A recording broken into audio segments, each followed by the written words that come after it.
فخر نیوز سے قومی خبر ملاحظہ فرمائے۔ وزیر اعظم 27 ستمبر کو اقوام متحدہ کے جنرل اسمبلی سے خطاب کریں گے۔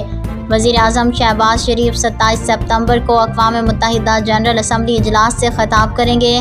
وزیر اعظم اقوام متحدہ کے جنرل اسمبلی کے اجلاس میں شرکت کے لیے 21 ستمبر کو روانہ ہوں گے اور UN جنرل اسمبلی سے خطاب کریں گے۔ پاکستان وقت کے مطابق شام 6:15 بجے وزیر اعظم کا خطاب نشر ہوگا۔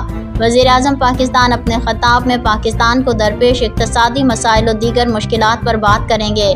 دورہ امریکہ میں بنگلہ دیش کے چیف ایڈوائزر ڈاکٹر محمد یونس، مالدیپ کے صدر محمد معیز اور ترک صدر رجب طیب ایردوان سے ملاقاتیں بھی کریں گے۔ وزیر اعظم دورے کے دوران سربراہ IMF اور ورلڈ بینک کے صدر سے بھی ملاقات کریں گے اور حکومتی ادارے سے اس دورے کو اہم قرار دے رہے ہیں۔